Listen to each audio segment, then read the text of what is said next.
Hi Akhilesh, good evening. How are you? Akhilesh, आज का जो सेशन है वो उसमें हम लोग बात करने वाले हैं क्वेश्चन की, एक्सरसाइज क्वेश्चन की हम लोग बात करेंगे। साथ ही साथ हम लोग ये भी डिस्कस करेंगे कि कैसे क्वेश्चन सॉल्व करना है और क्या क्या इंपॉर्टेंट एस्पेक्ट्स हैं। ठीक है, तो आज ये जो स्टेट ऑफ मैटर का ये जो टॉपिक है, ये जो स्टेट ऑफ मैटर का जो टॉपिक है वो आज खत्म हो जाएगा, मतलब ये चैप्टर जो है वो खत्म हो जाएगा और फिर हम लोग नया चैप्टर चालू करेंगे। ठीक है, तो आज का जो सेशन है ये it's all about the revision and exercise. Okay, तो कुछ बच्चे ज्वाइन हो रहे हैं, थोड़े हो जाएं तब हम लोग चालू करते हैं।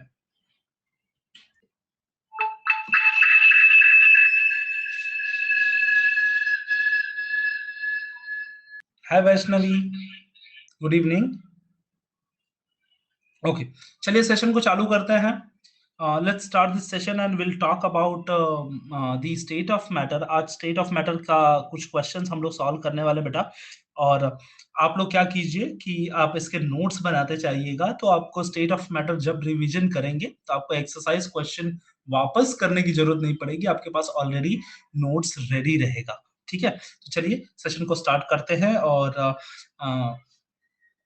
इसमें क्वेश्चंस को, कुछ क्वेश्चंस को सॉल्व करते हैं, सॉल्व करके देखते हैं कि क्या कैसे क्वेश्चंस आते हैं और किस टाइप के क्वेश्चन आएंगे। ठीक है, तो चलिए क्वेश्चन को देखते हैं। पहला क्वेश्चन देखेंगे। आज का ऑब्जेक्टिव तो मैं आपको बता चुका हूं कि एक्सरसाइज के क्वेश्चन हम लोग करने वाले हैं। We are going to start with the question and from question number 1 I am starting with, yes, I am going to start with the question. So exercise question number 1 आपको दिख रहा होगा स्क्रीन पर, right? You will be able to see it, right? Yes, yes. So in this case we can see the question number 1. पहला question है, select and write the most appropriate alternative from the given choice. ये एक MCQs type का question है। Question number 1 जो है वो MCQs type का क्वेश्चन है और इसको चलिए सॉल्व करते हैं, कैसे क्वेश्चंस आएंगे और एग्जाम में कैसे पूछे जाएंगे। ठीक है, so a unit, the unit of viscosity is, viscosity की यूनिट क्या होती है? ठीक है, अगर मैं क्वेश्चन पूछ लूं अगर आपसे कि विस्कोसिटी की यूनिट क्या होती है, तो कल हमने बात करा था। Hi Ashmika, good evening. We have just started solving the questions from the exercise question. आज हमारे स्टेट ऑफ मैटर का लास्ट लेसन, लास्ट क्लास है स्टेट ऑफ मैटर का। इसके बाद हम लोग नया चैप्टर चालू करने वाले हैं। तो लास्ट टू लास्ट में हम लोग क्या डिस्कस करते हैं, हम लोग एक्सरसाइज करते हैं और आज एक्सरसाइज वाला दिन है, तो एक्सरसाइज के क्वेश्चन हम लोग सॉल्व कर रहे हैं। तो पहला क्वेश्चन अभी जस्ट मैंने चालू किया इसमें का, तो let's be with it and चालू करते हैं। चलिए, so you can see the unit of viscosity is, viscosity की यूनिट क्या होती है? अगर ये क्वेश्चन है तो आप आंसर क्या करेंगे? Poise, poise, poise is the unit of viscosity. Viscosity की यूनिट क्या होती है? पॉइज। ठीक है, विस्कोसिटी की यूनिट क्या है? पॉइज। चलिए दूसरा क्वेश्चन देखते हैं। Second question, which of the following is true for 2 moles? Hi Gayatri, good evening. Yes, second वाला देखते हैं। It's a true for 2 moles of an ideal gas. 2 moles of an ideal gas, 2 moles ideal gas के लिए कौन सा equation true है? Which equation is true for 2 moles of ideal gas? So as we know that PV is equal to nRT और n क्या होता है? Number of moles. n क्या होता है बच्चा? Number of moles. अगर n नंबर ऑफ मोल्स है तो n की वैल्यू कितनी दी हुई है? 2। तो यहां पर आएगा PV is equal to 2RT और ये आपका सही आंसर हो जाएगा। ठीक है, इसका आंसर क्या लिखोगे आप? C, C will be the correct answer. C क्या रहेगा आपका? करेक्ट आंसर रहेगा। राइट गायत्री, समझा आपको? यहाँ पर क्वेश्चन देखिए, आइडियल गैस क्या है? आइडियल गैस का इक्वेशन क्या होता है? PV is equal to NRT होता है और जहां पे एन क्या है? Number of moles. Number of moles कितना दिया है? 2 moles. Hence we are doing that it is an ideal gas. Is it clear? Yes. Anuj Misra is here. Good evening. Welcome on the board, Anuj. Good evening. Let's do with the exercise question. We all are doing exercise question, Anuj, right? So let's deal with it. Question number C is going on. Third वाला जो question है चल रहा है. पहले दो question के answer मैं बता चुका हूं, फिर भी मैं आप लोग आए हो अभी तो मैं आपके लिए एक छोटा सा रिवीजन दे देता हूं कि the unit of viscosity, viscosity की यूनिट क्या होती है? Poise. B wala, which of the following is true for 2 moles of an ideal gas? So how many moles? 2 moles means number of moles is equal to 2 and हमें formula पता है PV is equal to nRT. अगर PV is equal to nRT होता है तो n की value क्या आ जाएगी? 2 और आपको ऑप्शन आ जाएगा C. C is the correct option. Here C is the correct option. ठीक है अनुज? राइट? ठीक है? हाँ हाँ. Third is also C. देखते हैं बेटा थर्ड वाला. देखिए intermolecular forces in the liquid are, liquid के अंदर इंटरमॉलिक्यूलर फोर्सेस कैसे होते हैं? So greater than the gases, greater than the gases, yes, they are greater than the gases. Obviously intermolecular forces in the liquid are greater than the gases. Less than the solid, yes, this is also correct. ठीक है, less than the solid, क्योंकि हमें पता है solid में सबसे ज्यादा, फिर लिक्विड, फिर गैस. तो हम बोल सकते हैं गैस से तो ज्यादा होता है और सॉलिड से कम होता है. ठीक है, so both A and B is correct. both A and B is correct. And D option क्या है? Greater than the solid? No, no, not possible at all. So the correct answer is both A and B. तो इसका C option है. आपका answer क्या आना चाहिए बच्चा यहाँ पर? C. आपका आंसर क्या आना चाहिए? C. I hope all my champions have marked. Anuj Mishra, Gayatri, अश्मिका, Vaishnavi, सारे बच्चे लोगों ने अपने आंसर्स को मार्क कर लिया होगा. I hope. ओके, यहां तक सबको समझ में आ गया? बच्चों आपको ये समझ में आ रहा है इंटरमॉलिक्यूलर फोर्स क्या होता है? Atoms attach together due to some force of attraction. Solid के केस में एटम बहुत पास पास होते हैं, इसका मतलब उनके पास इंटरैक्टिव फोर्सेस बहुत ज्यादा होता है. लिक्विड में थोड़े दूर होते हैं और गैस में बहुत ही ज्यादा दूर होते हैं. They are very very far. So if they are very far, very low intermolecular force, here little less, here little more than the gas and but lesser than the solid. And if you read this statement, option number C is the correct answer. सही बात है कि नहीं? चलिए आगे चलते हैं बेटा, अगले वाले पॉइंट को डिस्कस करते हैं. क्वेश्चन नंबर डी को. क्वेश्चन नंबर डी क्या बोलता है? Interactive forces are dash in the ideal. याद करो मैंने जब बात करी थी interactive forces in ideal gas. Ideal gas में क्या होता है बेटा? आइडियल गैस में मैंने बोला कि जब ये इंटरैक्शन नहीं होगा तब ये आइडियल गैस होगा, राइट? जब इंटरैक्शन होगा गैसेस के बीच में तो उसको हम लोग रियल गैस बोलते हैं. कल मैंने बात करी थी, राइट? तो यहाँ पर क्वेश्चन ये क्या आएगा? देखो डी का आंसर आप लोग क्या लिखोगे? सोचिए जरा इसमें और मुझे बताइए कि इसमें आंसर आप क्या लिखोगे. इसका आंसर होगा ए. ए आंसर होगा. वेरी गुड अनुज, वेरी गुड. सो इसका आंसर क्या होने वाला बच्चा? ए. ए आंसर होगा. इसका रीजन क्या है? क्योंकि इन दोनों के बीच में आइडियल गैस क्या होगा? निल. क्योंकि कोई आइडियल गैस अगर बनाना है तो इंटरैक्शन क्या होगा? No interaction has to be there.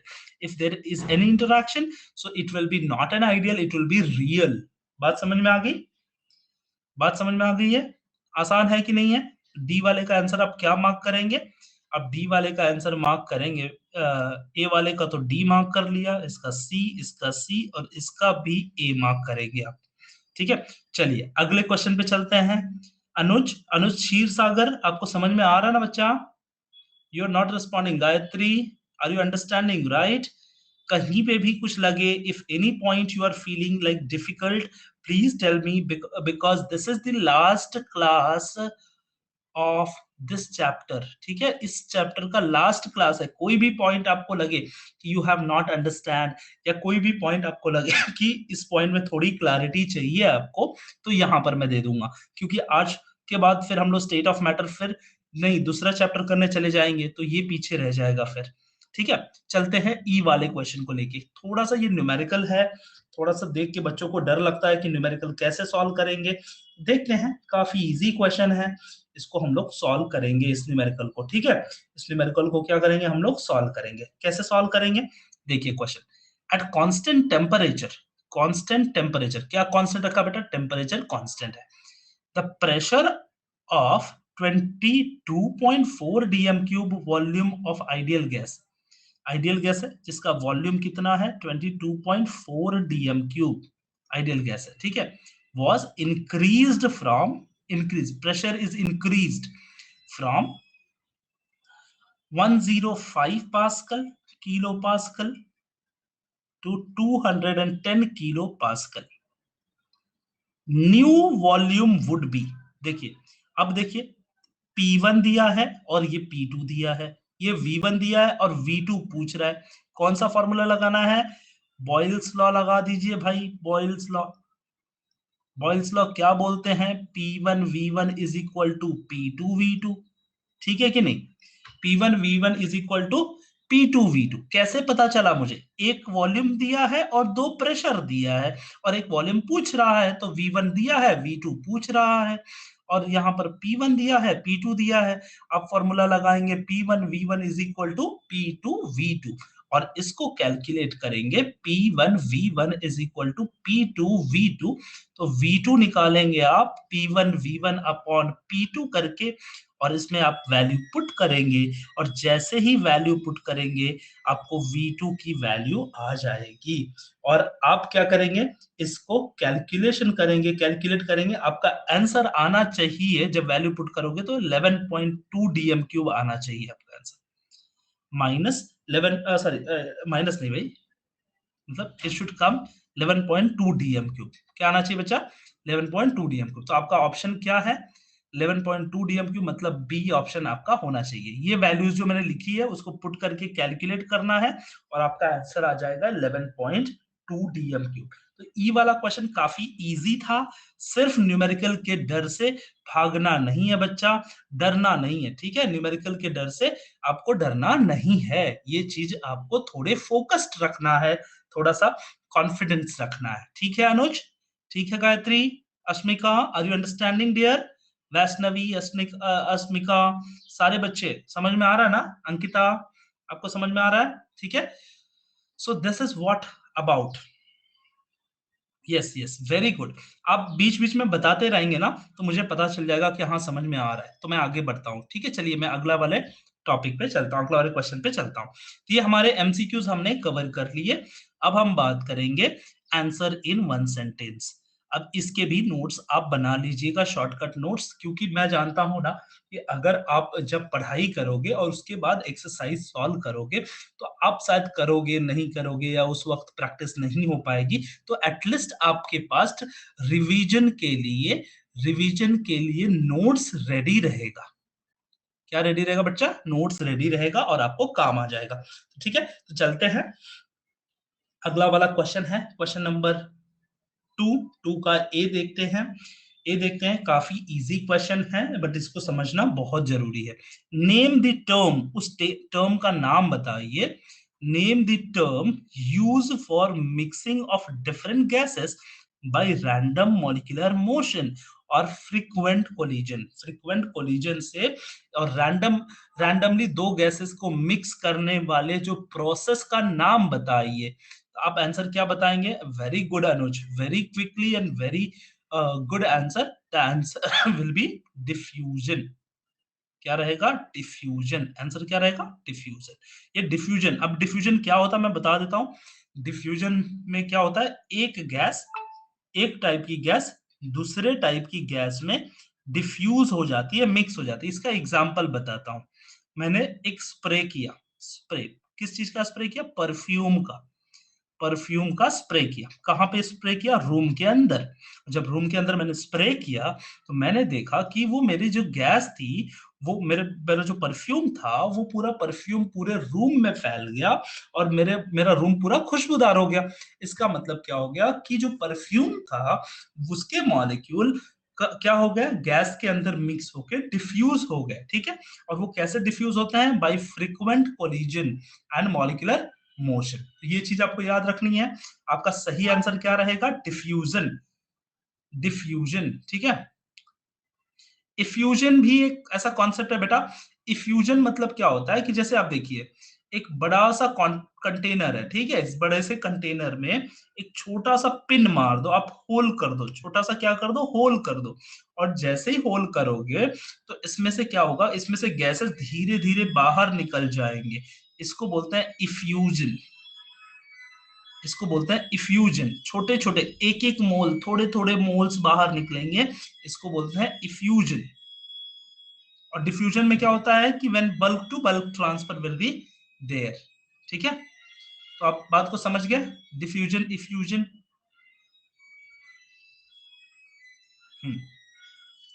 So name the term used in the mixing of the gases or the random motion is called as a diffusion. दूसरा पॉइंट लेते हैं, दूसरे वाले क्वेश्चन को लेते हैं, इसको क्लियर कर लेते हैं, दूसरे क्वेश्चन को देखते हैं। दूसरा क्वेश्चन क्या है बेटा, बी वाला क्वेश्चन है, और इस बी वाले क्वेश्चन को देखेंगे। क्या है क्वेश्चन में, the pressure that each individual gas would exert if it were alone in the container, what do we call it as. इसको क्या बोलेंगे, the pressure that each individual gas would exert if they're alone, if it were alone in the container, what do we call it as, इसे हम लोग क्या बोलेंगे। देखिए question को ध्यान से पढ़िए, आपको समझ में आ जाएगा। इसको बोलते हैं हम लोग partial pressure. Partial pressure, partial pressure मतलब क्या होता है, the pressure that each individual get exert. मतलब देखिए अभी क्या होता है, अभी मेरे पास एक कंटेनर है, ये मान लीजिए पूरा कंटेनर है, this is container. in that container let's say I am having the mixture of nitrogen gas, hydrogen gas, ठीक है। तो हर एक गैस जो है ना वो अपना अपना ओन प्रेशर लगाती है, हर एक गैस अपना अपना ओन प्रेशर लगाती है। उस ओन प्रेशर को क्या बोलते हैं, पार्शियल प्रेशर। इंडिविजुअल प्रेशर को क्या बोलते हैं, पार्शियल प्रेशर। और जब टोटल कंटेनर का प्रेशर बनता है उसे बोलते हैं हम लोग टोटल प्रेशर। ठीक है, टोटल गैस का प्रेशर। तो टोटल गैस का प्रेशर मतलब टुगेदर, मतलब इसका सम प्लस दिस का सम। ये P1 है और ये P2 है, तो P1 plus P2 is equal to P total. ये बात हमने डाल्टन्स लॉ में देखी थी। तो इसको हम लोग क्या बोलेंगे, partial pressure. Partial pressure. Very good Anuj, again you have given a very correct answer. And let's go with other question. इसका आंसर आप लोग लिख लेंगे पार्शियल प्रेशर। ठीक है, सो फर्स्ट वाले का आंसर डिफ्यूजन, दूसरे वाले का आंसर है पार्शियल प्रेशर। ठीक है, चलिए बात करते हैं अगले वाले क्वेश्चन की। अगला वाला क्वेश्चन भी काफी इंपॉर्टेंट है, अगला वाला क्वेश्चन भी काफी इंपॉर्टेंट है। ठीक है बच्चा, इसको देखते हैं। Yes, the next question is, क्या है क्वेश्चन, पढ़िए सी वाला question. When a gas is heated the particles move. जब गैस, कोई गैस है, किसी गैस को हम लोग क्या करते हैं, हीट करते हैं, so the particle move more quickly, that is change in the volume of heated gas off the pressure is kept constant. So what is the change in the volume of a gas, heated gas, if the pressure is kept constant? Volume will increase, right? Volume will increase. ये क्या होगा, volume increase होगा। Volume कैसे पता चलेगा, तो हम लोग क्या बोलेंगे, when a gas is heated, जब गैस को हम लोग हीट करते हैं, the particle moves more quickly and we can see the volume of the gas on heating, if the pressure is kept constant it will increase। क्या increase होगा, volume. देखो मैं कैसे बताता हूँ, देखो आप कंटेनर ले लीजिए, कंटेनर है, कंटेनर के अंदर मान लीजिए कुछ गैस मॉलिक्यूल है, और इस गैस मॉलिक्यूल में प्रेशर, प्रेशर आपको कांस्टेंट रखना है, प्रेशर आपको चेंज नहीं करना है। तो आप जब जब मॉलिक्यूल को हीट करोगे, हीट करोगे तो उसके पार्टिकल्स क्या होंगे, इधर उधर मूव होंगे।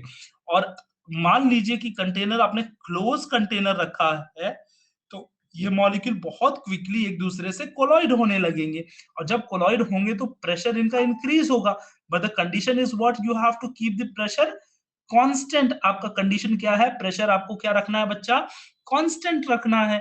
और ऐसे कंडीशन में फिर आपको क्या दिमाग लगाना है, आपको दिमाग ये लगाना है कि जब प्रेशर को इंक्रीज, जब टेम्परेचर को आप इंक्रीज करोगे, उसको ओपन कंटेनर रखिए, तो क्या हो जाएगा कि आपके पार्टिकल्स ओपन हो जाएंगे और दूर दूर हो जाएंगे, स्प्रेड हो जाएंगे।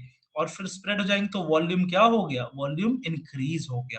तो यहां पर आप लिखेंगे volume will increase if will increase the temperature by keeping pressure constant. इसमें क्वेश्चन ट्विस्ट हो सकता है, क्वेश्चन ऐसे हो सकता है, when a gas is heated the particle moves more quickly, what is the change in volume of heated gas if the pressure is not constant, it's a pressure is variable or pressure is increased. If the pressure also increase, so what will happen, so pressure will increase, it means the means if it is not talking about the number of molecules which is heated, पहले heated की बात नहीं कर रहे हैं, अगर हम लोग अगर pressure और volume relation if we are showing and if we are keeping temperature constant, I mean like let me explain you so it will be more easy. They can make it the question like this way कि pressure constant की बजाय क्या कर दिए, temperature constant कर दिए, और यहाँ पे जो वैरी हो रहा था वो प्रेशर को इंक्रीज कर रहे हैं।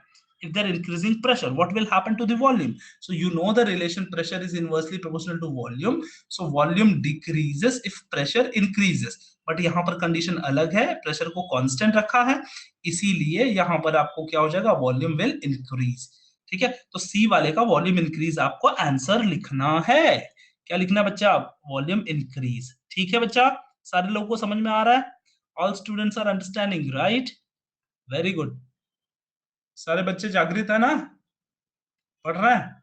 चलिए डी वाले क्वेश्चन को देखते हैं, डी वाले को। अ bubble of methane gas, a bubble of methane gas rises from bottom of the North Sea, what will happen to the size of its bubble as it rises to the surface? Sorry, समझ में आना ये चीज कि a bubble of a methane gas rises from the bottom of the North Sea, North Sea से नीचे से bottom से निकल रहा है एक bubble, what will happen to the size of this bubble, उस बबल का साइज क्या हो जाएगा जब वो सरफेस पे पहुंचेगा। ऐसे इमेजिन कीजिए, ये आपका ये टेरेस्ट्रियल एरिया है, ये टेरेस्ट्रियल एरिया है, और just imagine this are the, this is the water bodies, this is the water body. Let me explain, this is the water body. Okay, एक आपका मीथेन का बबल है, यहां से सरफेस से निकल रहा है, ठीक है, और ये बबल ऊपर की तरफ आ रहा है। तो ऊपर जब सरफेस पे पहुंचेगा तो बबल के साइज में क्या फर्क पड़ेगा और क्यों, क्या चेंज होगा, व्हाट इज द रीजन? तो according to Boyle's law, Boyle's law के हिसाब से नीचे क्या है बेटा, नीचे क्या है, प्रेशर, प्रेशर क्या है नीचे, नीचे नीचे प्रेशर इज मोर, क्योंकि ढेर सारा पानी है ना नीचे, नीचे more pressure, as will go down here more pressure, pressure नीचे ज्यादा है, और जब बबल ऊपर की तरफ आएगा तो प्रेशर क्या हो जाएगा, pressure will decrease, so volume of gas will what, increase, volume of gas क्या हो जाएगा, इंक्रीज हो जाएगा, तो बबल का साइज क्या दिखेगा, ऊपर बड़ा सा दिखेगा, नीचे से जब निकल के आएगा तो छोटा सा रहेगा, और ये बड़ा सा दिखेगा। आप कोई चीज, आप इसको इमेजिन कीजिए, पता है आप क्या कीजिए, मैं आपको एक आइडिया देता हूँ, आप कभी इस एक्सपेरिमेंट को कीजिएगा, आप एक बकेट लीजिए, बकेट, ठीक है, बकेट लीजिएगा, और एक कोई भी ऐसा बॉल या फिर ऐसा छोटा सा कोई चीज रहेगा, या फिर बलून ले लीजिए ऐसा, हालांकि बलून अंदर डूबेगा नहीं इसलिए मैं बोल रहा हूँ, ऐसा कोई ऑब्जेक्ट जो नीचे वजन रहे और डूबा रहे, ठीक है, उसमें एक छोटा सा होल कर दीजिए, छोटा सा होल, जिसमें से गैस ना छोटा छोटा छोटा बबल की गैस निकल रहा है। या फिर किसी के घर में अगर फिश टैंक होगा, फिश टैंक, तो फिश टैंक को नोटिस कीजिएगा, जहां से ऑक्सीजन निकल रहा है वहां से देखिएगा, तो वहां से जब बबल निकलता है तो छोटा बबल रहता है, फिर थोड़ा बड़ा हो जाता है, फिर थोड़ा बड़ा, जब ऊपर आता है तो बड़ा सा बबल आता है, ऊपर आता है तो बबल क्या होता है, बड़ा आ जाता है। रीजन क्या है कि नीचे जो पानी के नीचे जो तल है, मतलब यहाँ पे जो क्या बोलते हैं, जब floor of the water body is experiencing more pressure, यहाँ पर क्या है बेटा, प्रेशर ज्यादा है, और यहाँ पर प्रेशर क्या है, कम होता है। तो जैसे ही प्रेशर कम होगा, we know that pressure is inverse variation with volume. तो प्रेशर कम हो जाता है तो वॉल्यूम बड़ा हो जाता है, और वॉल्यूम जब बड़ा हो जाएगा तो size of bubble will increase. यहाँ पर आप लिखोगे according to Boyle's law, according to Boyle's law, bubble size will increase because the surface will experience the less pressure and the bottom will experience the more pressure. Is it clear? बात समझ में आ रही है? काफी interesting question था ये। सारे बच्चों को समझ में आई? अनुज, अनुशीर सागर, वैष्णवी, गायत्री, अश्मिका, सारे स्टूडेंट, अखिलेश, सब बच्चों को समझ में आ रहा है ये बात? Very good, very good, keep it up. Okay, very good. So I hope this question was will be very favorite for examiner। तो ऐसे टाइप के क्वेश्चंस पूछे जा सकते हैं, ठीक है। इसको बोलते हैं analytical based, application based question, ठीक है। तो चलिए ई वाला क्वेश्चन को करते हैं। ई वाले क्वेश्चन को, ई वाला भी क्वेश्चन काफी इंटरेस्टिंग है, ऐसे टाइप का ही क्वेश्चन है। तो ई वाले का 4 क्वेश्चन उसके अंदर है। पहले वाले को देखते हैं।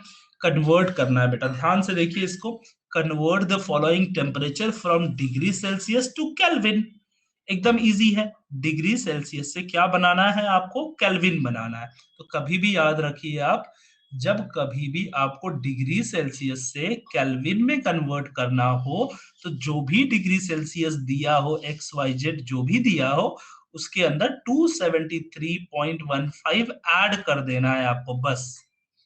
समझ में आ गया आपको? डिग्री सेल्सियस से केल्विन में बनाना है अगर, तो जो भी डिग्री सेल्सियस दिया है उसमें क्या करना है, 273.15 से ऐड कर देना है, क्योंकि 0 degree Celsius is equal to 273.15 Kelvin, ठीक है।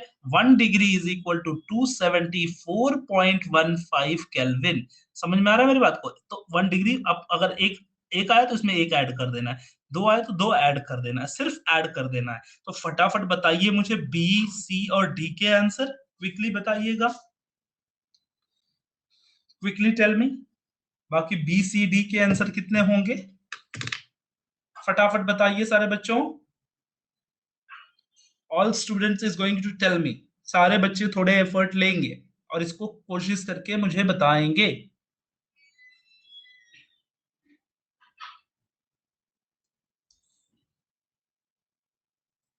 Very good, keep it up. सारे बच्चों से मैं एक्सपेक्ट करता हूं, कोशिश कीजिए बेटा और बताइए प्लीज। प्लीज बी वाले का आंसर बताइए।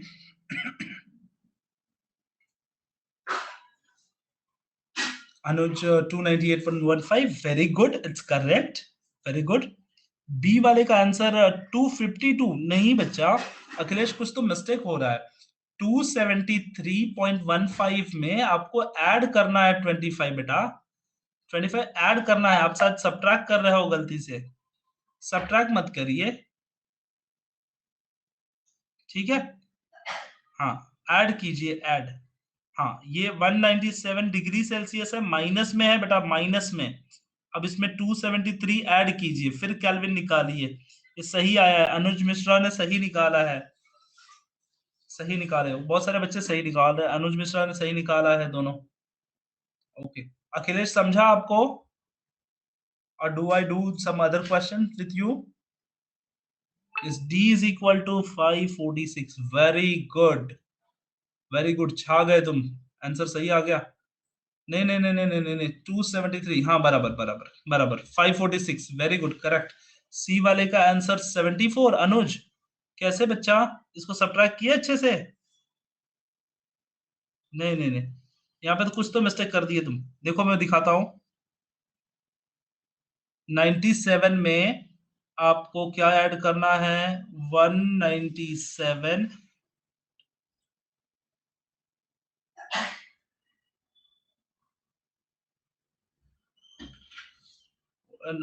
197 के अंदर सब्ट्रैक्ट कर दो उसको। ये सी वाला आंसर है, सी वाला आंसर। हाँ देखो मैं बता देता हूँ, एक बार यहाँ पर देख लीजिए एक बारी।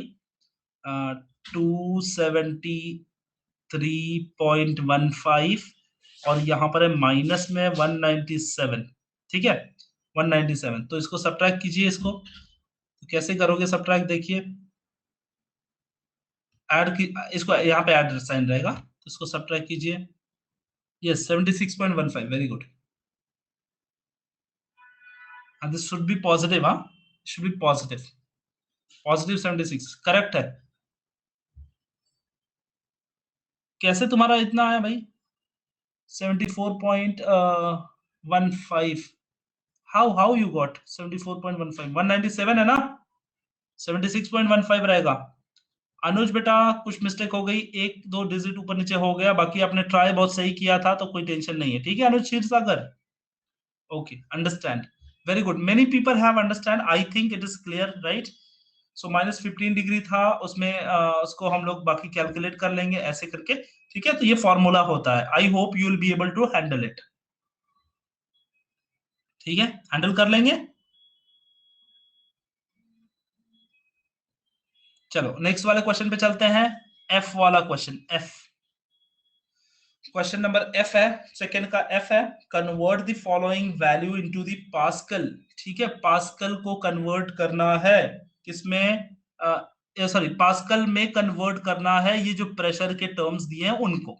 ये देखिए जो प्रेशर का टर्म दिया मतलब 10 एटीएम को कन्वर्ट करना है हमको पास्कल में, तो कुछ डेटा जानने पड़ेंगे। What is the data, 1 ATM is equal to 1 atm is equal to 10⁵ pascal, ये चीज याद रख लीजिए आप।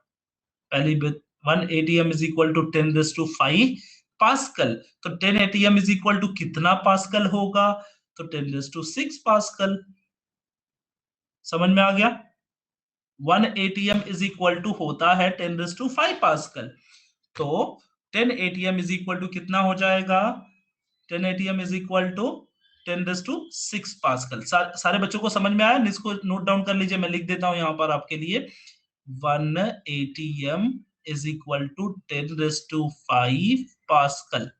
ये कॉन्सेप्ट याद रखिए, ये वाला कॉन्सेप्ट आप याद रखिए, और अब जब निकालेंगे तो आपको क्या वैल्यू क्या आएगा आपका 10⁵ पास्कल, ठीक है। 1 किलो पास्कल, अगर आपको दूसरा क्वेश्चन दिया है, अगर आपको दिया है 1 किलो पास्कल, इसको पास्कल में कन्वर्ट करना है, तो किलो क्या होता है बेटा 10⁻3, 10⁻3 होता है, 10⁻3 पास्कल, ठीक है 10⁻3 पास्कल।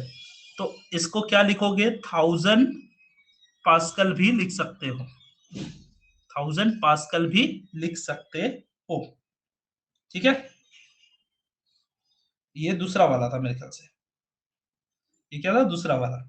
फिर उसके बाद अगला वाला कौन सा करेंगे हम लोग, अगला वाला एफ का बी वाला था ये, एफ का सी वाला देख लेते हैं, क्या दिया है उसने 107,000,000 है न्यूटन पर मीटर स्क्वायर। अब देखिए न्यूटन मीटर स्क्वायर में दिया है, तो नया रिलेशन सीखना पड़ेगा, क्या है नया relation, so we should know this, 1 newton metre square is equal to 1 Pascal.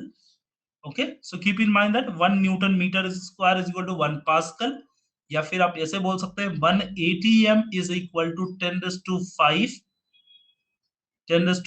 Newton metre square is equal to 10⁵ pascal.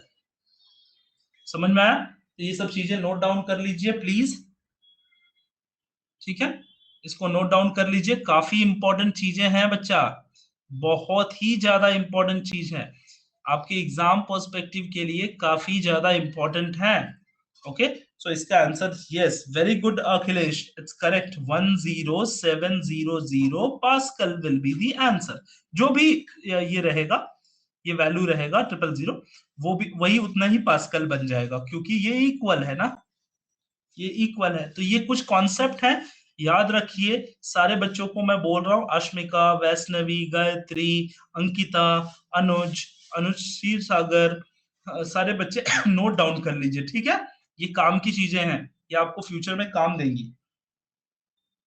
चलिए अगले क्वेश्चन की तरफ चलते हैं, नेक्स्ट वाला क्या दिया है, उसका डी वाला क्वेश्चन क्या है, डी वाला दिया 1 atm, 1 atm, तो ये तो मैं बता चुका हूँ, 1 atm is equal to 10⁵ pascal, आपको तो आंसर आ जाएगा ये आप काफी इजीली, ठीक है। अब देखो उन्होंने दिया 1.5 atm इंटू क्या करना है आपको, पास्कल में कन्वर्ट करना है, 1.5 ATM इंटू पास्कल। तो हमने पढ़ा है 1 ATM is equal to 10⁵ pascal. So 1.5 ATM is equal to 1.5 into 10⁵ pascal. समझ में आ रहा बच्चा? समझ में आया सारे बच्चों को? आसान है ना? इजी है कि नहीं है? बहुत इजी क्वेश्चंस हैं, ठीक है, बिल्कुल बहुत इजी इजी क्वेश्चंस हैं। आपको प्रैक्टिस कर लेने हैं इन सारे क्वेश्चंस की, और काफी सारे क्वेश्चंस आपको दिए हुए हैं, तो आप इन सबको कन्वर्ट कर लोगे। अब एक और चीज है, डिग्री सेल्सियस टू केल्विन तो मैंने सिखा ही दिया आपको, ठीक है। एक टॉर वाला भी अब याद रख लीजिए, टॉर, टॉर की भी यूनिट होती है। तो ये चीज आपको मैं यहाँ लिख देता हूँ इसको, 1 ATM इज इक्वल टू, मैंने बताया था 10⁵ पास्कल, मैंने बताया था equal to 10⁵ newton metre square, मैंने बताया 1 pascal is equal to 1 newton metre square, newton पर मीटर स्क्वायर, ठीक है। ये चीजें हमने बात कर ली थी, ये 2 पॉइंट हमने बात करी थी। एक और आ गया है, 1 ATM is equal to 760 torr, okay, 760 torr. तो torr is also the unit of pressure, okay. एक और यूनिट आता है 1 ATM,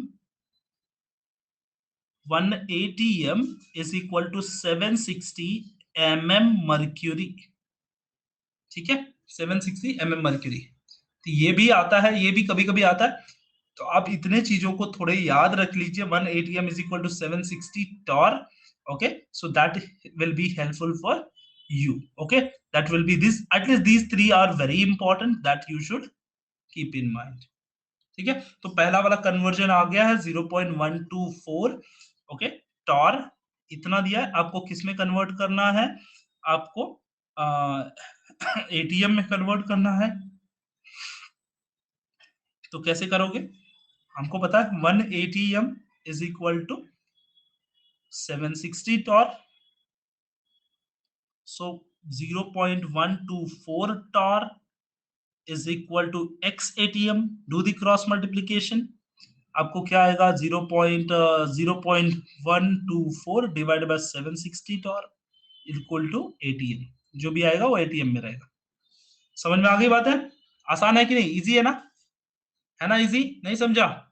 किसी बच्चे को नहीं समझा, मैं हेल्प करता हूँ बेटा, बिल्कुल टेंशन नहीं लेना Anuj, I will help you out, ठीक है, ठीक है। yes yes Anuj, I'll help you out. See Anuj, what we are having, we are having one tower, मैं आपको रिलेशन बता दूं पहले, 1 ATM is equal to 760 torr, ये रिलेशन है हमारा, ठीक है, ये मेन स्टैंडर्ड वैल्यू है। अब आपको किसी ने बोला कि sir 0.124 torr is equal to how much ATM, ये क्वेश्चन किसी ने पूछ लिया, ATM में कन्वर्ट करना है ना अनुज? तो कितना इजी है, देखिए कितना आसान है इसको कन्वर्ट करना।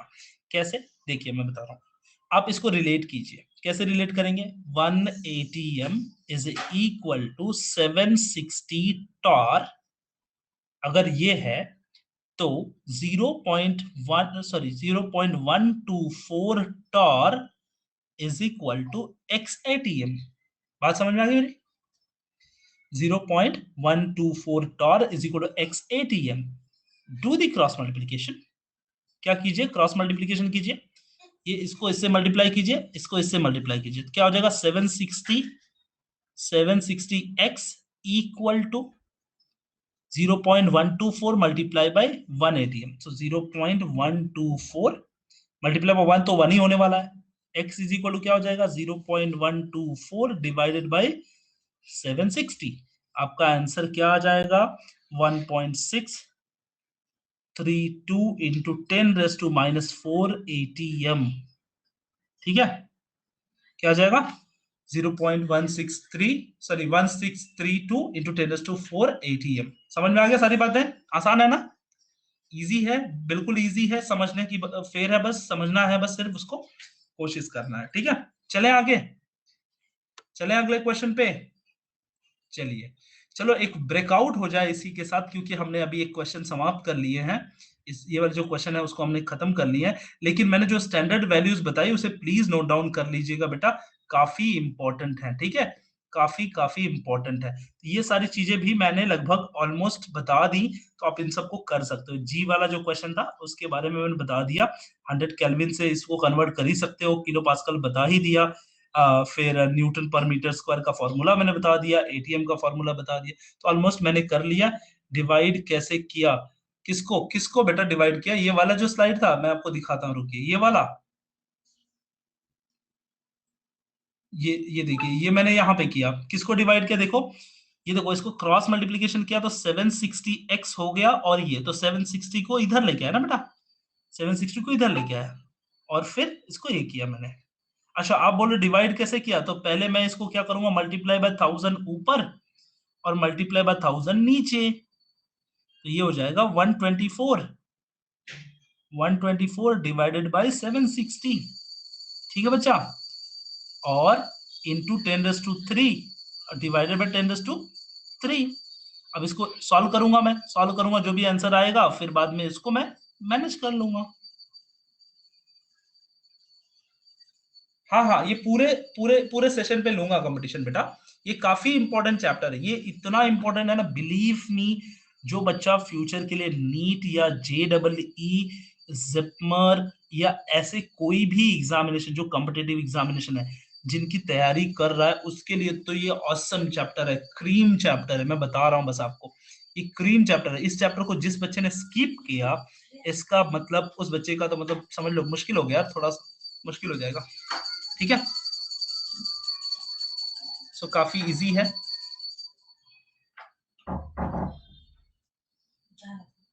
ठीक है। चलिए सेशन को चालू करते हैं, कंटिन्यू रखते हैं। समझ में आया कि नहीं, ये सारी चीज समझ में आ गया, काफी क्रीम चैप्टर है, मैं बता रहा हूं आप सबको, बहुत इंपॉर्टेंट है। तो ये बातें हमने डिस्कस कर ली, और क्वेश्चन नंबर 2 तो मैंने पूरी तरह से हमने फिनिश कर ही लिया है, उसका एच वाला पार्ट है, उसको थोड़ा सा डिस्कस कर लेते हैं, कुछ और इंपॉर्टेंट क्वेश्चन इसके अंदर हैं, तो उसको हम लोग डिस्कस कर लेंगे, बट इसके पहले एक छोटा सा ब्रेकआउट खेल लेते हैं, ताकि आप सब भी एक नए मूड में आ जाएंगे, एक नया थोड़ा सा आपको चेंजेस मिल जाएगा, ठीक है। तो साथ ही साथ और अदर क्वेश्चंस भी हम लोग कर पाएंगे, ठीक है। मिलजुल के चलेंगे, हंसी खुशी से चलेंगे ना बेटा, जल्दी से हो जाएगा हमारा। चलिए, एक क्वेश्चन पूछता हूं मैं आप सबसे। चलिए, ये एकदम आसान सा क्वेश्चन है, देखते हैं कितने बच्चे आंसर कर पाते हैं इस क्वेश्चन को। आपके सामने क्वेश्चन है, ये तो हो चुका है सर क्वेश्चन, मेरे ख्याल से, नहीं नहीं, ये हो गया क्वेश्चन, आई डोंट नो। चलिए आंसर करिए पहले इसको, ये if the temperature of any gas increased, its volume will happen what? याद कीजिए, गिल-ब्लैक लॉ को याद कीजिए, गिल-ब्लैक लॉ क्या बोलते हैं?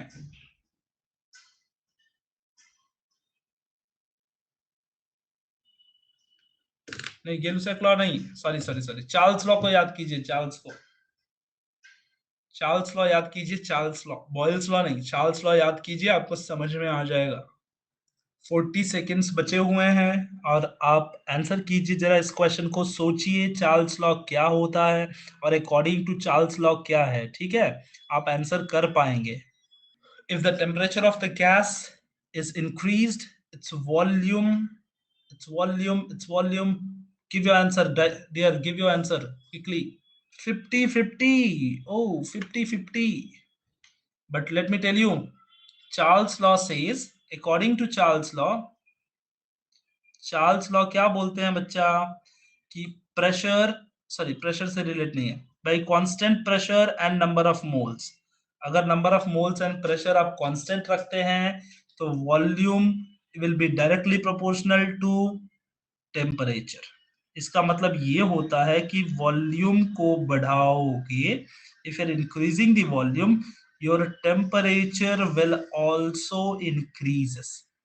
अगर आप वॉल्यूम बढ़ाओगे तो आपका क्या हो जाएगा, टेम्परेचर भी क्या हो जाएगा, इंक्रीज हो जाएगा। तो इसका मतलब यहाँ पर क्या था, देखो यहाँ पर temperature of any gas increase, कोई गैस है जिसका टेम्परेचर क्या किया, इंक्रीज किया है, तो वॉल्यूम भी क्या होगा, इंक्रीज होगा। तो सही आंसर क्या था, इंक्रीज। ठीक है। एक बच्चे ने मुझसे पूछा था एफ्यूजन क्या होता है। ठीक है, एक क्वेश्चन मैं पूछता हूं, जरा इस क्वेश्चन का आंसर दीजिएगा। ये क्वेश्चन आपके सामने स्क्रीन पर ये है, जरा इसको पढ़िए और आंसर दीजिए। escape of a gas molecule from a small hole one after the other is called। बताइए बताइए, जल्दी जल्दी बताइए। समय समाप्त होते हुए 30 सेकेंड बचे हुए हैं। अपने आंसर मार्क कर लीजिए सारे बच्चे। आई होप आप लोग, आप सभी ने आंसर मार्क कर लिए होंगे। ठीक है, और सबने सही जवाब दिया है। क्या बात है, क्या बात है। लगता है डेफिनेशन आप सबको समझ आ गया है। Yes yes yes, very good, correct correct, वही चीज मैंने बताई थी। किसी बच्चे ने मुझसे पूछा था what is difference between diffusion and effusion. Effusion क्या होता है, तो बेटा एफ्यूजन ये होता है कि बड़ा सा कंटेनर है या कोई कंटेनर है जिसके अंदर गैस भरी हुई है, और एक छोटे से होल के थ्रू एक एक करके गैस उसमें से निकल रहा है, तो उसको बोलते हैं हम लोग एफ्यूजन। और ढेर सारी गैस स्प्रेड हो रही है, गैस में जाके मिक्स हो रही है, उसको बोलते हैं डिफ्यूजन। समझ में आ रहा है, वो आप याद रखिए, एफ्यूजन और डिफ्यूजन, ऐसे क्वेश्चन बन सकते हैं।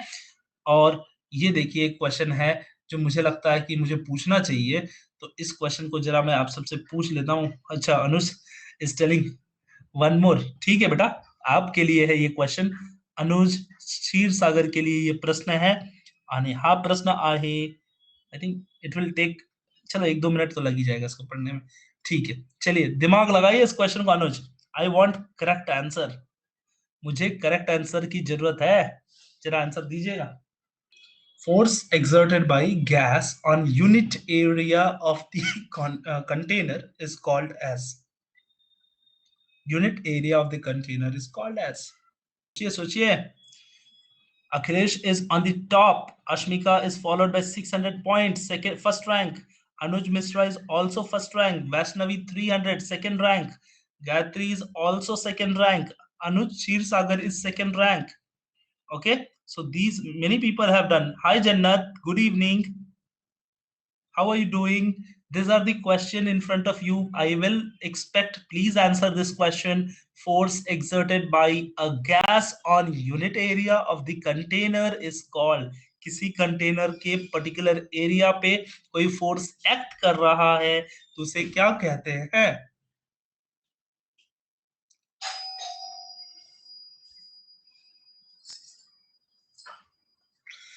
आपके पास टाइम है 20 सेकंड बचे हैं। ठीक है, सो प्लीज आंसर इट।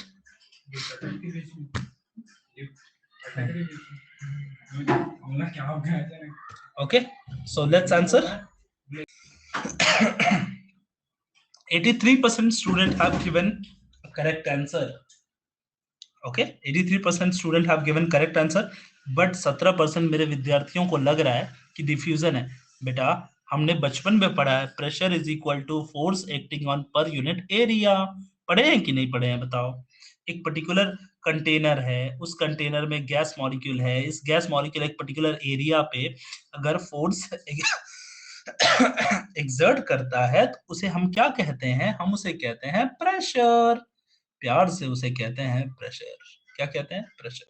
ठीक है, चलिए आगे चलते हैं। एक और क्वेश्चन आप सभी के लिए, क्योंकि जन्नत अभी आई है तो उनके लिए एक और क्वेश्चन मैं पूछ लेता हूँ, क्योंकि इस टॉपिक से थोड़ी क्लैरिटी और मिल जाएगी। अगर क्वेश्चंस ज्यादा होते हैं तो एक बहुत बेहतरीन चीज है, क्वेश्चन अगर ज्यादा है तो आपको क्लैरिटी ज्यादा मिलती है। ठीक है, अगर आपको क्लैरिटी मिलेगी तो आप आंसर अच्छा कर पाओगे एग्जामिनेशन के दौरान। तो चलिए एक और क्वेश्चन मैं आपसे पूछ लेता हूँ, काफी इजी क्वेश्चन है। ठीक है, अम, चलिए इसका ही आंसर कर दीजिए। ये देखिए इसको सॉल्व करना है। देखो ऐसे टाइप के क्वेश्चन भी आते हैं आपके एमसीक्यूज में, ये जनरली कुछ ना फेवरेट क्वेश्चन है आपके exam point of view. Hi Hrithik, good evening. Are you Hrithik और आर यू आरती टुडे?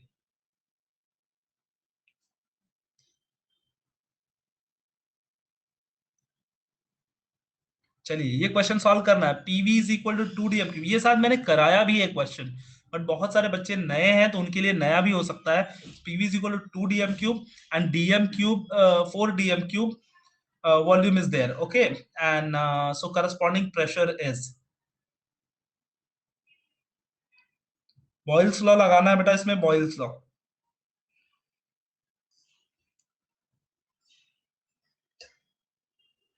ये क्वेश्चन मैंने कराया आई थिंक। तो कल हम एकदम इंटरेस्टिंग चैप्टर एक चालू कर रहे हैं, वो केमिस्ट्री इन डेली लाइफ है, ठीक है। तो वो चैप्टर काफी काफी काफी मजेदार होने वाला है, क्योंकि वो डेली लाइफ से डील करने वाला चैप्टर, ठीक है। तो हम लोग उस चैप्टर को चालू करने वाले हैं। आप सभी को बड़ा मजा आने वाला है चैप्टर पढ़ने में। मुझे लगता है आधे लोग तो आधे डॉक्टर बन जाएंगे, है कि नहीं? आधे डॉक्टर बन जाएंगे उस चैप्टर को पढ़ के। For a certain reaction PV is equal to 2 dm³ ATM and volume is 4 dm³.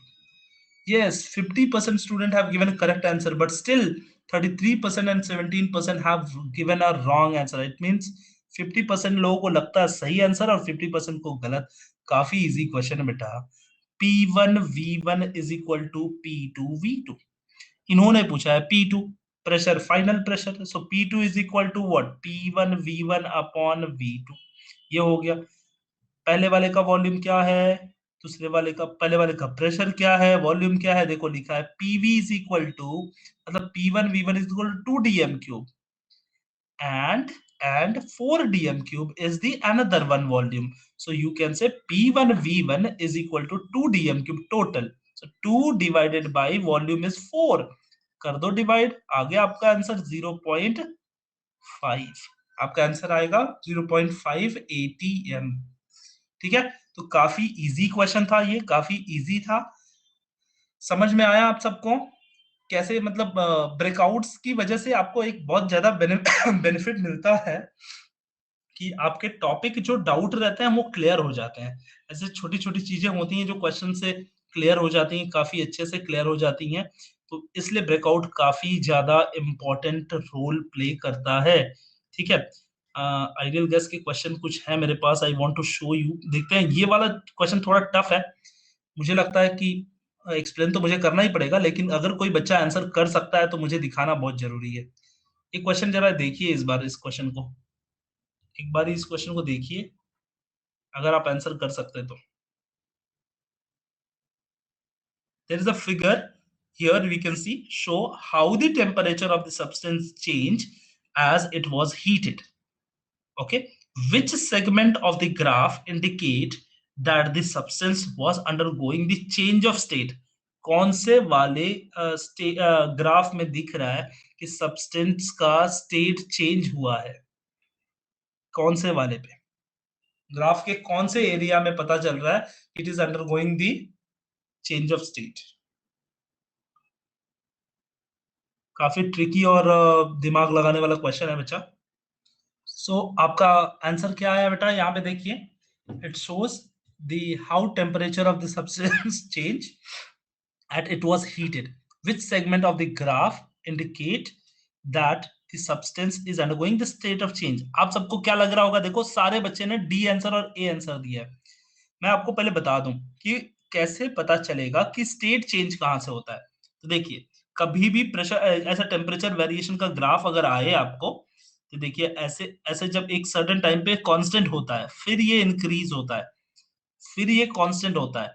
तो ये जो एरिया दिखाता है, ये जो एरिया जब इंक्रीजिंग वाला एरिया होता है, इंक्रीजिंग वाला एरिया होता है या फिर डिक्रीज वाला एरिया, मान लीजिए डिक्रीज वाला एरिया भी है, तो जो डिक्रीजिंग और इंक्रीजिंग वाला एरिया है, उस एरिया में कोई स्टेट चेंज नहीं होता है बेटा। यहाँ पर सिर्फ क्या होता है, यहाँ पर एनर्जी एब्जॉर्ब होती है, और यहाँ पर एनर्जी एब्जॉर्ब होती है जब इंक्रीज होता है तो, और यहाँ पर एनर्जी रिलीज होती है जब डिक्रीज होता है तो। यहाँ पे कोई स्टेट चेंज नहीं होता, no state change. When the state will change, जहां पर कोई चीज थोड़ा कांस्टेंट रहेगा, जब कांस्टेंट रहेगा तब क्या होता है, स्टेट चेंज। आप इस चीज को अच्छे से याद कर लीजिए, कभी भी जब कभी भी temperature relations, temperature time relations graph आते हैं, तो ऐसे टाइम पे आपको फोकस रहना है कि स्टेट चेंज जब होगा, जब स्टेट चेंज होगा तो फिर क्या हो जाएगा, यहाँ पे देखिए स्टेट चेंज होगा तो आपका कांस्टेंट रहेगा वहां पर, ठीक है, वहां पे एब्जॉर्प्शन और रिलीज नहीं होगा। क्योंकि जब इक्वल होता है लिक्विड का वेपर प्रेशर गैस के वेपर प्रेशर से इक्वल होता है, तभी लिक्विड क्या होता है, कन्वर्ट होता है। अगर ज्यादा कम रहेगा तो वो एब्सॉर्ब करेगा या रिलीज करेगा। बात समझ में आ गई? तो आपका सारे बच्चे लोगों ने आंसर गलत दिया है। बी वाला जो आंसर है वो करेक्ट है, क्योंकि वहां पे एक ही जगह कांस्टेंट आपको मिल रहा है बी वाले पे, बाकी सारे जगह पे ये गलत है। तो वही मैं बता रहा था आपको कि ये जो ब्रेकआउट के क्वेश्चन होते हैं वो काफी कॉन्सेप्ट आपको क्लियर करते हैं, बच्चा आपके कॉन्सेप्ट काफी क्लियर करते हैं। लास्ट क्वेश्चन था ना, बायो का सेशन स्टार्ट हुआ है। यस बेटा, this is the last question and we have finished today's class. कल से आपका एक नया चैप्टर मैं चालू कर रहा हूँ, उस चैप्टर का नाम है केमिस्ट्री इन डेली लाइफ। ठीक है, तो कल फिर मुलाकात होगी इसी टाइम पे, आप सभी फिर ज्वाइन कीजिएगा। हाय मोमिन, हेबा, आई थिंक अब थोड़े लेट हो गए बेटा, लेकिन कल फिर मुलाकात होगी इसी टाइम। ठीक है, कल फिर मिलेंगे, तब तक के लिए टेक केयर, आप सब अपना ख्याल रखिए, बाय।